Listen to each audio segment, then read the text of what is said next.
السلام عليكم ورحمة الله. والنهاردة من أحد المخابز من عند المعلم عمر، الأستاذ عمر، الفنان عمر، الراجل البروفيشنال في مهنته.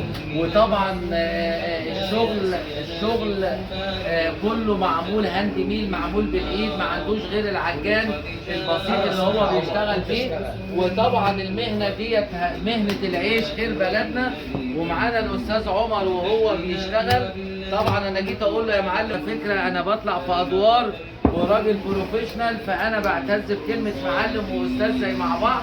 وهو بعد ما عجن بيخمر وبعد كده بيقسط العيش اللي بنقول عليه بيقرصه بالطريقه الفلاحي. العيش ده هو العيش البلدي، عيش خير بلدنا، العيش اللي ما يستغناش عنه الفقير والبي والوزير، لازم بيبقى على السفرة المصرية.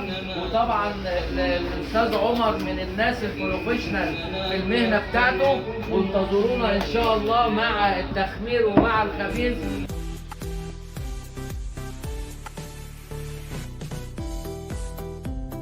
نشكر الاخ عمر شكر كتير ان هو اتاح لنا الفرصه، وان شاء الله ننتظر مع بعض التخمير والسوا. وزي ما حضراتكم شايفين خرج القمر من الفرن خير بلدنا. بصوا يا جماعه الموضوع عامل ازاي، وسوا فوق وتحت.